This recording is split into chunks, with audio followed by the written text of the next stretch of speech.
जय हिंद। आज lecture number हम लोग 6 देखेंगे। कुछ दिनों से मेरा वीडियो नहीं अपलोड हो पा रहा था क्योंकि मेरा एग्ज़ाम था। चूँकि एग्ज़ाम अब ख़त्म हो गया है और आज से रेगुलर वीडियो अपलोड होगा। तो लेक्चर नंबर 5 तक हम लोग देखे थे। तो लेक्चर नंबर 5 हम रिकॉल कर देते हैं एक बार क्या उसमें हम लोग पढ़े थे। लेक्चर नंबर 5 में हम लोग आयुर्वेदिक नेमिंग करना सीख रहे थे। तो किसी भी कंपाउंड का आयुर्वेदिक नेमिंग करने के लिए फंडामेंटल 3 चीज़ों को जानना हम लोग को बहुत ही ज़रूरी है। तो वो कौन-कौन सा 3 चीज़ है? पहला हम लोग देखे थे प्रीफिक्स, दूसरा था वर्ड रूट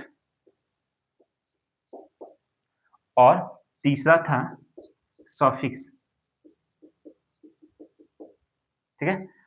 तो वो लेक्चर नंबर 5 में हम लोग वर्ड रूट देख लिए थे। वर्ड रूट क्या होता है?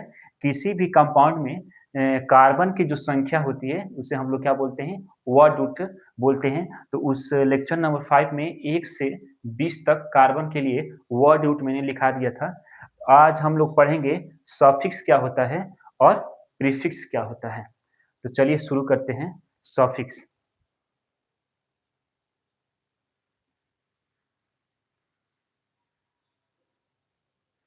तो हम लोग का हेडिंग होगा सफिक्स।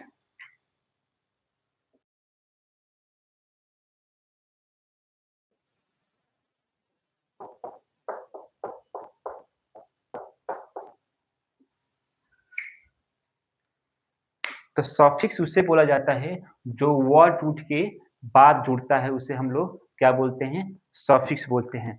ये आपको याद करना पड़ेगा। मैं लिखवा दूंगा सफिक्स। जितने भी फंक्शनल ग्रुप है वो आपको याद करना पड़ेगा। तो इसका डिफिनीशन लिखते हैं। वैसा शब्द वैसा शब्द जो वर्ड रूट के बाद जो वर्ड रूट के बाद लगता है, वैसा शब्द जो वर्ड रूट के बाद लगता है उसे सॉफिक्स कहते हैं।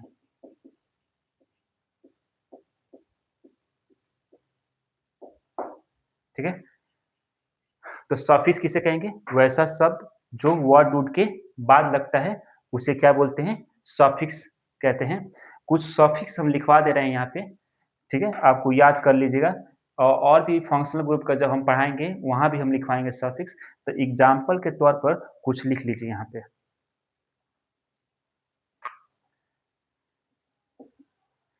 पहला एल्केन,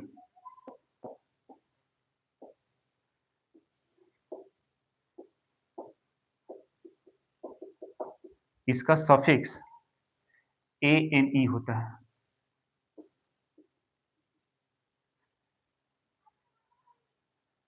दूसरा एल्कीन,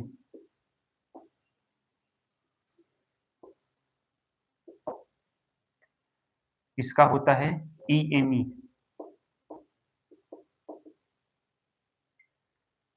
तीसरा एल्काइन,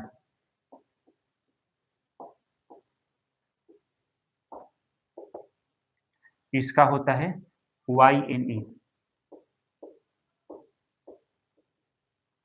ठीक है? तो ये फंडामेंटल है। इसके बाद हम लिखवाएंगे से फंक्शनल ग्रुप का सफिक्स क्या होता है। तो ये आपको तीनों का याद होना चाहिए।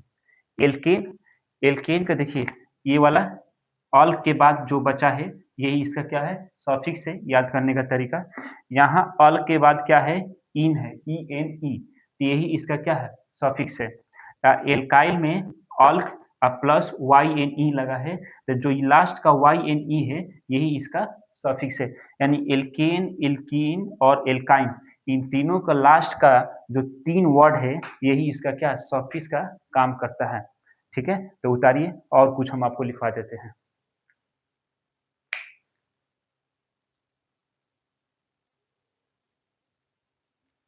उतार लिए होंगे। और कुछ फंक्शनल ग्रुप का सफिक्स लिखवा देते हैं।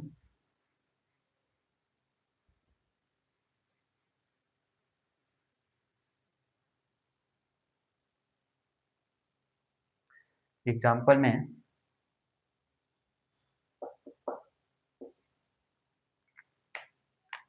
कार्बोक्सिलिक एसिड,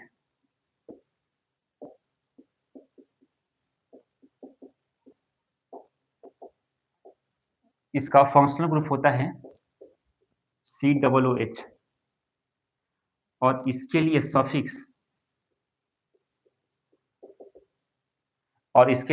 सफिक्स हम लोग यूज करते हैं ओइक एसिड।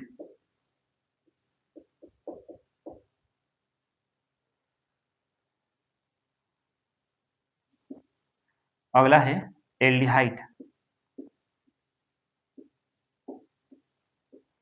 इसका फंक्शनल ग्रुप होता है CHO और इसका सफिक्स होता है AL। उसके बाद एल्कोहल, इसका फंक्शनल ग्रुप होता है OH और इसका फंक्शनल सफिक्स यूज करते हैं हम लोग OL। यहाँ कंफ्यूज मत होइएगा आप लोग, एल्डिहाइड के लिए सफिक्स हम लोग यूज करते हैं AL और एल्कोहल के लिए सफिक्स यूज करते हैं OL। ठीक है, नेक्स्ट है कीटोन।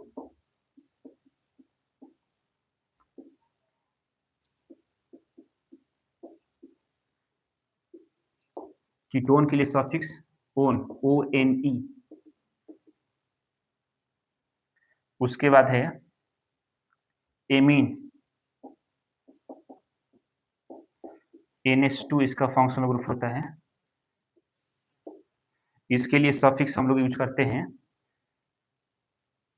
एमीन ही यूज करते हैं, लेकिन इसका के ए जो है स्मॉल लेटर में होता है। ठीक है, तो ये कुछ फंक्शनल ग्रुप का सफिक्स है और आगे जब फंक्शनल ग्रुप हम लोग पढ़ेंगे वहाँ डिटेल में हम बताएंगे और भी फंक्शनल ग्रुप होता है। ऐसा नहीं है कि इतना ही फंक्शनल ग्रुप है, और भी फंक्शनल ग्रुप है। तो जब हम लोग फंक्शनल ग्रुप पढ़ेंगे वहाँ हम लोग देखेंगे कि इसका सफिक्स क्या होता है। यहाँ तो बस हम एग्जाम्पल के तौर पे कुछ लिखवाए हैं। तो कार्बोक्सिलिक एसिड का क्या है, oic acid, OIC ACID। Aldehyde का क्या होता है, AL। एल्कोहल का क्या होता है, OL। और कीटोन का क्या होता है, ONE, ओन। और एमीन का एमीनी होता है। ठीक है, तो आप लोग समझ गए होंगे सफिक्स क्या होता है। सफिक्स वैसा शब्द जो वर्ड रूट के बाद जुड़ता है उसे हम लोग क्या बोलते हैं, सफिक्स बोलते हैं। उतारिए,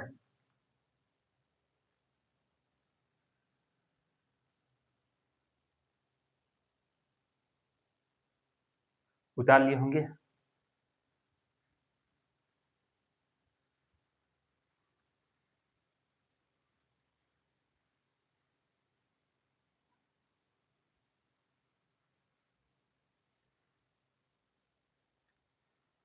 अब हम लोग देखेंगे प्रीफिक्स क्या होता है। तो हम लोग का हेडिंग होगा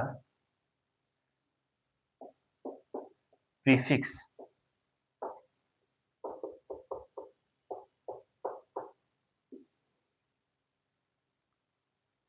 जैसे हिंदी व्याकरण में हम लोग पढ़ते हैं ना उपसर्ग और प्रत्यय, तो उपसर्ग उसे बोलते हैं जो किसी शब्द के पहले लगता है, तो उसे इंग्लिश में क्या बोलते हैं, प्रीफिक्स। और प्रत्यय उसे बोलते हैं जो किसी शब्द के बाद में लगता है, तो इंग्लिश में उसे बोलते हैं सफिक्स, जो हम लोगों ने अभी पढ़ा है। तो प्रीफिक्स उसे बोलेंगे जो वर्ड रूट के पहले लगता है, उसे हम लोग क्या बोलेंगे, प्रीफिक्स बोलेंगे। तो इसके बारे में दो लाइन लिखते हैं।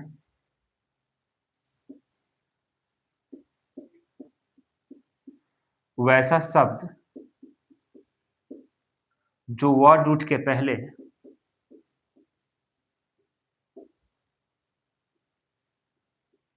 जो वर्ड रूट के पहले लगता है, वैसा शब्द जो वर्ड रूट के पहले लगता है उसे प्रीफिक्स कहते हैं।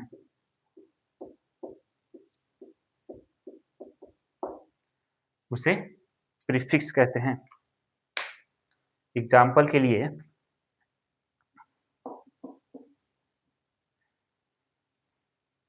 मिथाइल CH3 इथाइल C2H5 और लिख लेते हैं ऑल्डो या इसी को फॉर्माइल बोलते हैं।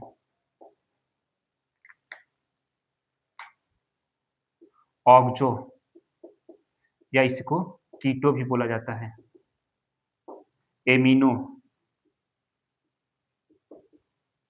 ये सब प्रीफिक्स का काम करते हैं। एक और होता है cyclo,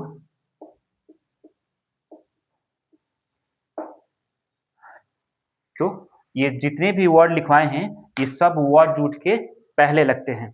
methyl, ethyl, cyclo, Aldo या फॉर्माइल एल्डिहाइड का सफिक्स है।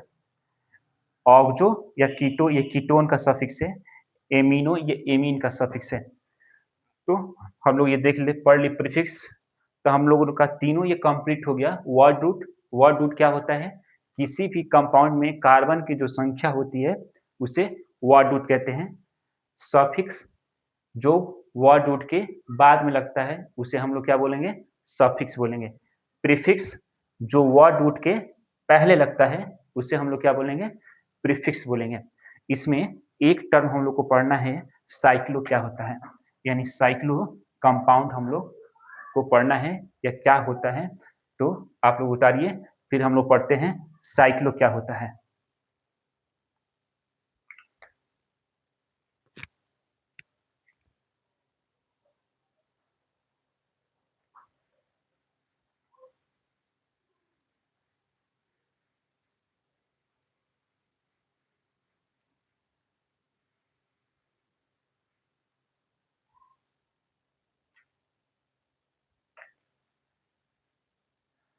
डालिए हेडिंग साइक्लो या साइक्लिक।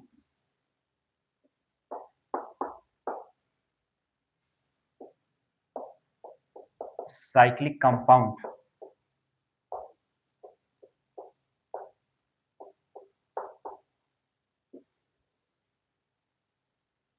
साइक्लिक, साइक्लिक जो शब्द है ये साइकिल से ही आया है।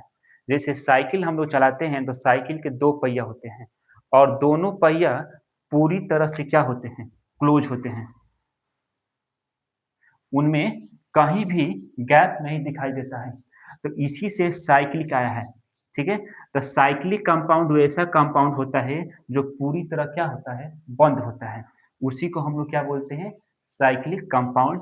अगर एग्जाम्पल के लिए बात करेंगे, जैसे ये वाला कंपाउंड है, ये जो कंपाउंड है पूरी तरह क्या है? बंद है, इसे साइक्लिक बोलेंगे हम लोग। ये वाला कंपाउंड ये पूरी तरह से बंद है, या इसको ये भी पूरी तरफ से बंद है। यानी अगर तीनों तीनों का अगर तीनों कंपाउंड के बारे में देखें तो तीनों क्या है? पूरी तरह से क्लोज है या बंद आकृति का निर्माण करते हैं। उसी को हम लोग क्या बोलते हैं? Cyclic compound. तो इसका परिभाषा लिखते हैं।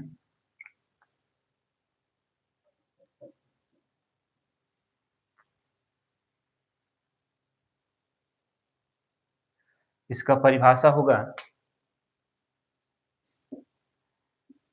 वैसा यौगिक जो वैसा यौगिक जो बंद रिंग का निर्माण करता है।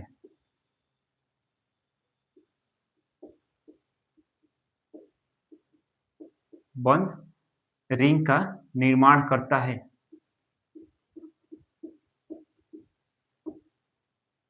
करता है उसे साइक्लिक कंपाउंड कहते हैं। उसे साइक्लिक कंपाउंड कहते हैं।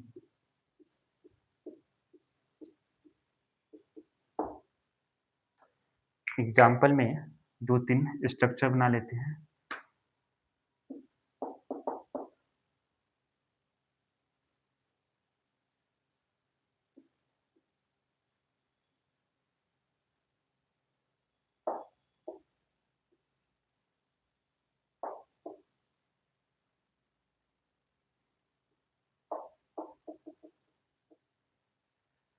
ये जितना भी स्ट्रक्चर लिखे हैं, ये सब का सब क्या बंद रिंग का निर्माण कर रहे हैं। ये कहीं से भी नहीं खुला है, तो इस टाइप का कहीं भी स्ट्रक्चर दिख जाए, तो उसे हम लोग क्या बोलेंगे?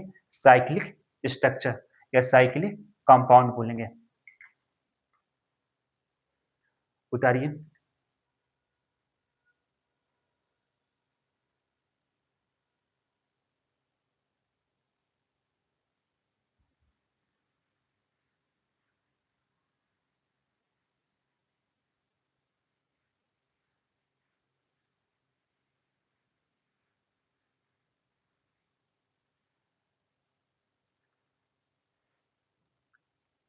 तो हम लोगों ने जो बेसिक पढ़ना था, पढ़ लिए।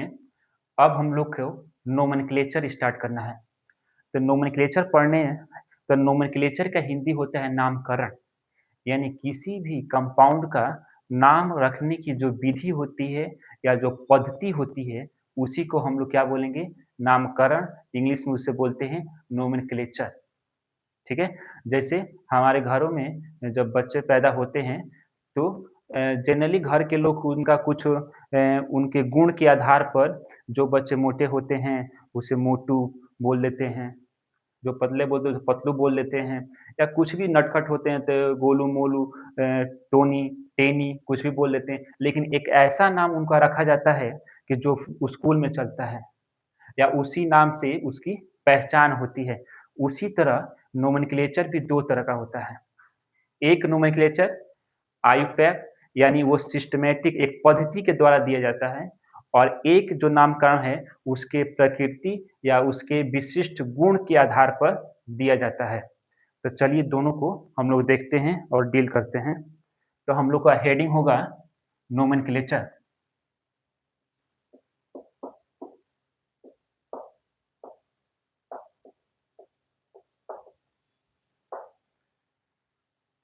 इसका हिंदी होगा नामकरण।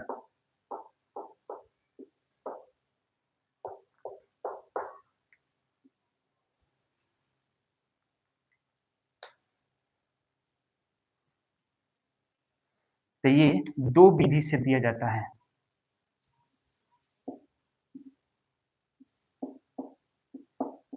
Trivial system,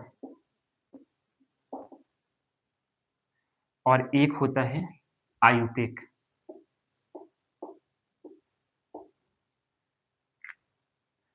IUPAC system.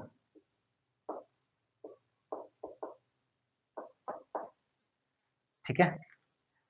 जो ट्रिवियल सिस्टम है, इस सिस्टम के द्वारा या इस विधि के द्वारा जो भी कंपाउंड यौगिक होते हैं, उनके गुण के आधार पर दिया जाता है या उनकी उत्पत्ति के आधार पर दिया जाता है।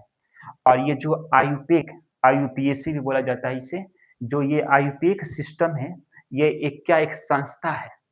जैसे हर चीज की संस्था होती है, एक मुख्यालय होता है, उसी तरह केमिस्ट्री का एक मुख्यालय है, international union of pure applied chemistry. ये एक संस्था है जो यूएस में है। जितना भी केमिस्ट्री में संशोधन होता है, इसी संस्था के द्वारा होता है। और किसी भी नए योगी का नाम रखना है तो कौन रखेगा? आयुपेक रखेगा। ठीक है? अगर किसी केमिस्ट्री में कुछ नया एक्सपेरिमेंट का हुआ है, उसको आगे प्रमोट करना है कि नहीं करना है, ये भी आयुपेक ही डिसाइड करता है। ठीक है? तो ये एक क्या है? केमिस्ट्री की संस्था है, और इसने अपना कुछ रूल बताया है, और उसी रूल को पढ़कर हम लोग किसी भी कंपाउंड का नेमिंग कर सकते हैं। तो आइए चलिए सबसे पहले हम लोग देखेंगे ट्रिवियल सिस्टम क्या होता है, उसके बाद आयुपेक हम लोग पढ़ना शुरू करेंगे। मेन यही है ट्रिवियल सिस्टम। कुछ ही हैं, कुछ ही कंपाउंड है जिनके बारे में हम लोग को पढ़ना है, 3-4 ही हैं। लेकिन आयुपेक, ये इसके द्वारा आप किसी भी कंपाउंड का नेमिंग कर सकते हैं। तो सबसे पहले हम लोग पढ़ते हैं ट्रिवियल सिस्टम क्या है। आप इन दोनों को उतारिए, फिर हेडिंग होगा ट्रिवियल सिस्टम क्या है।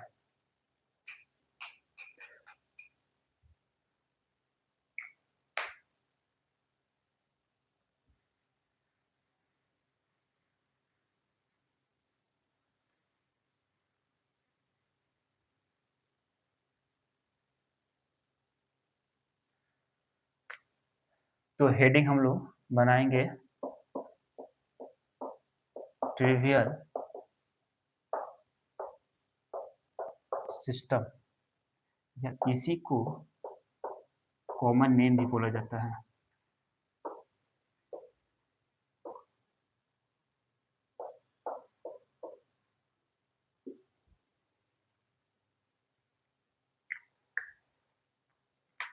तो इसके बारे में कुछ लिखते हैं। वैसी प्रक्रिया या नामकरण की वैसी प्रक्रिया, नामकरण की वैसी प्रक्रिया जिसमें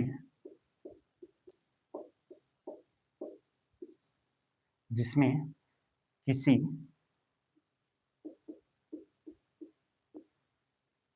यौगिक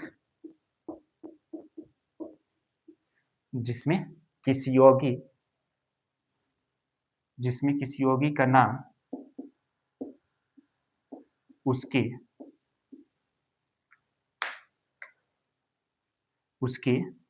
उत्पत्ति या विशिष्ट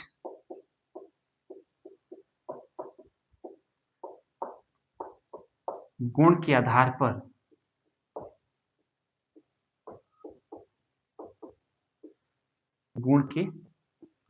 पर नामकरण की वैसी प्रक्रिया जिसमें किसी यौगिक का नाम उसके उत्पत्ति या विशिष्ट गुण के आधार पर रखा जाता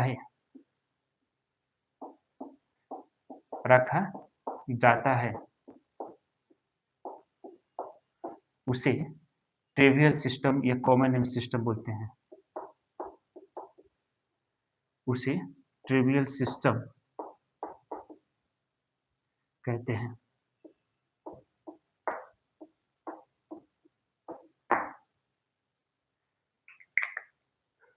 ठीक है, तो ट्रिवियल सिस्टम या कॉमन नेम सिस्टम क्या है कि किसी भी यौगिक का नाम उसके उत्पत्ति या उसके विशिष्ट गुण के आधार पर जब रखा जाता है तो उसे हम लोग ट्रिवियल सिस्टम या इसी को क्या हम लोग बोलते हैं, कॉमन नेम। एग्जाम्पल देखते हैं, जैसे फॉर्मिक एसिड।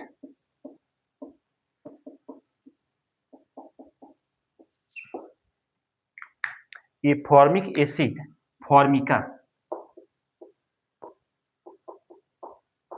फॉर्मिका मतलब होता है लाल चिट्टी।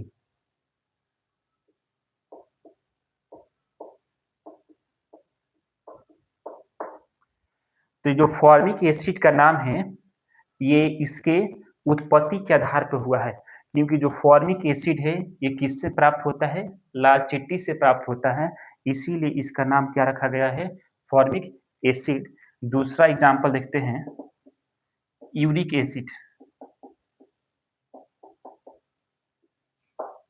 यूरिक एसिड यूरिन में पाया जाता है। यूरिक एसिड यूरिन में पाया जाता है या इसी को हिंदी में मूत्र बोलते हैं। तो जो यूरिक एसिड है ये किसमें पाया जाता है, यूरिन। तो यूरिन से ही बना है क्या, यूरिक एसिड। तीसरा एक और एग्जांपल देते हैं, मार्स गैस। ये मीथेन का कॉमन नेम है। मीथेन को क्या बोलते हैं, मार्स गैस। तो मार्स गैस इसका इस नाम इसलिए पड़ा क्योंकि ये मार्सी लैंड से प्राप्त होता है। मार्सी लैंड का मतलब होता है दलदली क्षेत्र।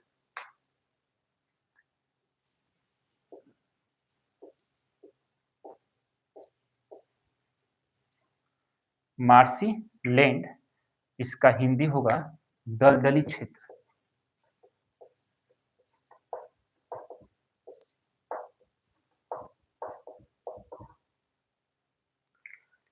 ठीक है, द ट्रिवियल सिस्टम या कॉमन नेम, नामकरण की वैसी प्रक्रिया जिसमें किसी यौगिक का नाम उसके उत्पत्ति या विशिष्ट गुण के आधार पर रखा जाता है, उसे ट्रिवियल सिस्टम कहते हैं।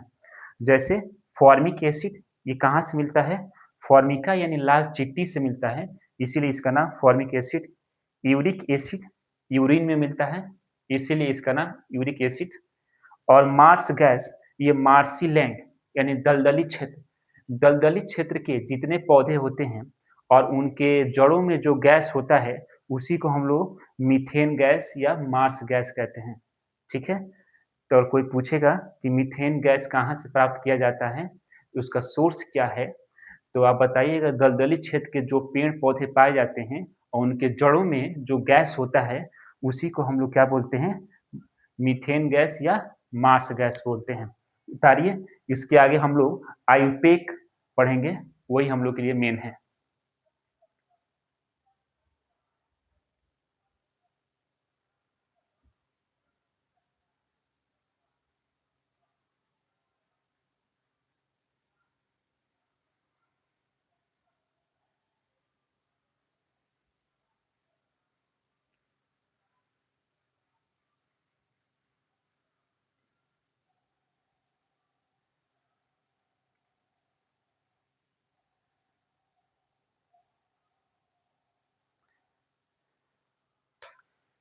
हम लोग का अगला टॉपिक होगा आयुपेक सिस्टम।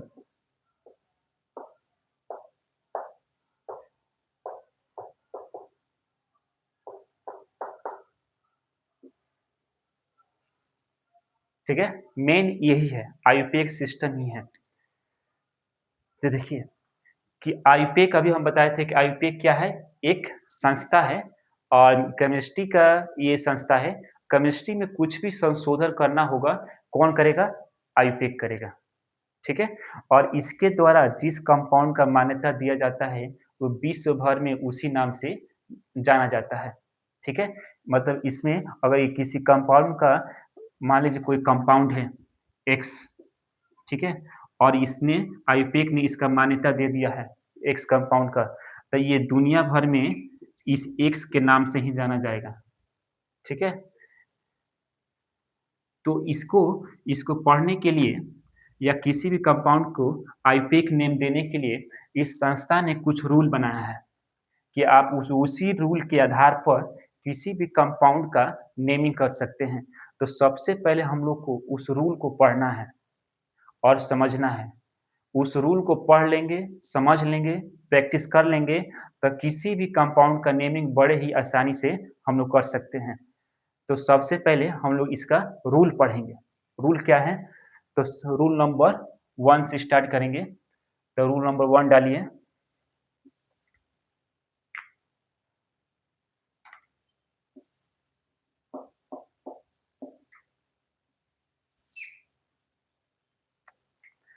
तो रूल नंबर 1 ये कहता है, अगर कोई भी कंपाउंड दिया है, जैसे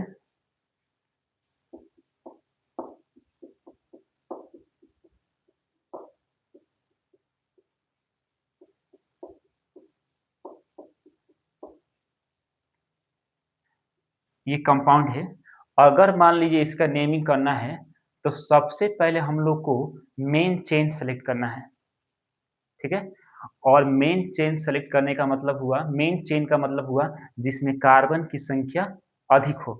अगर इस कंपाउंड के लिए बात करेंगे, तो इस कंपाउंड का मेन चेन क्या होगा, अगर मान लीजिए यहाँ से काउंट करें तो 1 2 3 4 5। ठीक है, 1 2 3 4 5। आप अगर सीधा जाएंगे,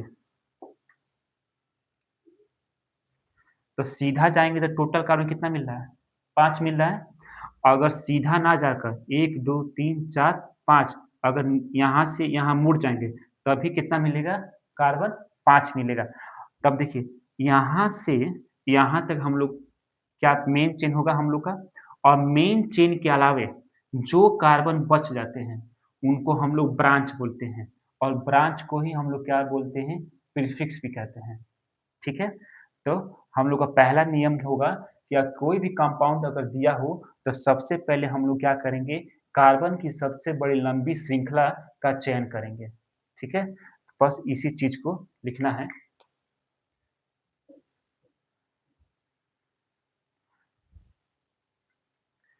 तो रूल नंबर 1, रूल नंबर 1 में लिखेंगे, दिए गए यौगिक में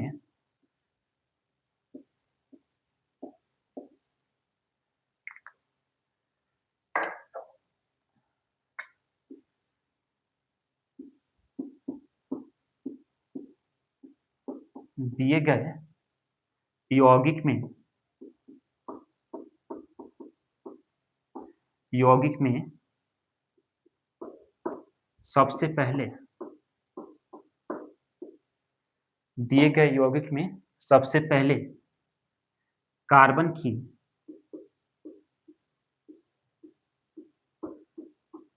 एक लंबी श्रृंखला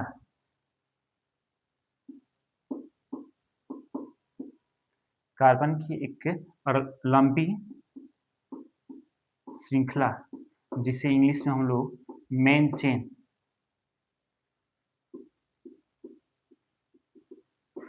मैं बार बार मेन चेन बोलूंगा तो आपको समझ जाना है कि उसमें क्या है, कार्बन की लंबी श्रृंखला की बात हो रहा है। ठीक है, कि दिए गए यौगिक में सबसे पहले, या पहले छूट गया है, सबसे पहले कार्बन की एक लंबी श्रृंखला का चयन करते हैं, श्रृंखला का चयन करते हैं। ठीक है, नेक्स्ट में लिखेंगे, मान लीजिए मेन चेन का सिलेक्शन हो गया, सबसे लंबी श्रृंखला का सिलेक्शन हो गया, तो उसके बाद जो कार्बन बचता है उसे क्या बोलते हैं? सेकेंड एरो में मेन चेन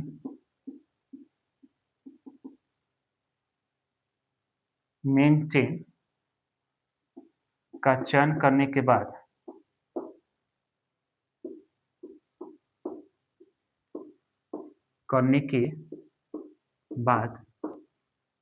शेष बचे कार्बन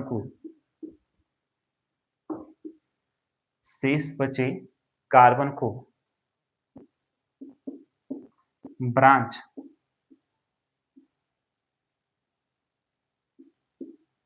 हिंदी में शाखा, ब्रांच या इसी को प्रीफिक्स, ब्रांच या प्रीफिक्स कहते हैं।